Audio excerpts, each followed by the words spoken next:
And they put her on Zoloft, her pediatrician, at 12. So lazy, eh? Yeah, very How's lazy. it going? Especially when you see the side effects. Sorry, I just got a camera going there. If you can maybe come over here a little. That's all right. I'm Mark Barker. I'm the Vice President of Safety and Risk Services here Oh, okay. at the university.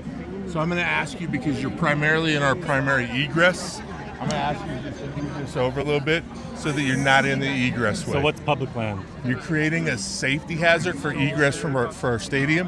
So I just need you to move it over. That's all I'm asking. So what's public land? I'm just asking you to move it over so you're no longer in the egress path of our stadium.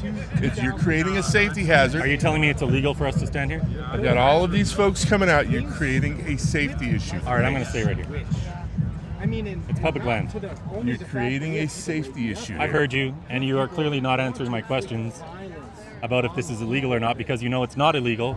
And so, seeing as it's legal, I'm going to stay right here. As the Vice President of Safety and Risk Services, I deem that you're creating a safety hazard on my campus. So this guy's the vice president of what? Yep, Safety and Risk Services. And he says we are creating a safety hazard by standing quietly here. You see all these folks that are egressing, right? And we're standing in the Yeah. way of their egress. I've heard you many asked times. you to move. So what's the safety hazard I here? asked you to move 10 feet. I'm not moving. I asked you to move 10 feet. I've heard you Okay. about 8 times now. Does 10 feet have to do? No longer in the middle of the egress It's path. calm, peaceful conversation. Yeah, I get it. I'm not saying anything about the conversation. I have no issues with the conversation at all. All right. Well, I've heard you, and thank you for making yourself heard. Appreciate it. Chris, I love what you're doing, man. Can I shake your hand? Thanks, brother. Appreciate you. Of course you can.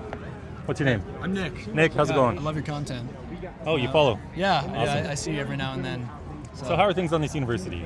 I think they're going pretty well, especially after the Charlie Kirk assassination. Yeah. You know, I went to the memorial. It was very nice, well thought out, and they had Awesome. very good speeches to give. Fantastic. Yeah. That's good to hear. Do you see much of this gender ideology business going on here? A lot of kids transitioning and all that?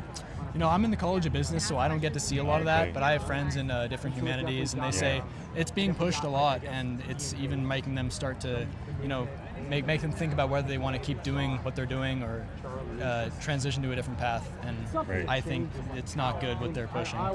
Yeah, it's all coming from the humanities, social sciences, all that. Yeah. Total madness. The message of gender ideology is essentially teaching children and young people, it's not just children, it's all these young adults, kids with autism, young adults with autism, sexual abuse, trauma, that they were born in the wrong body. What kind of message is that?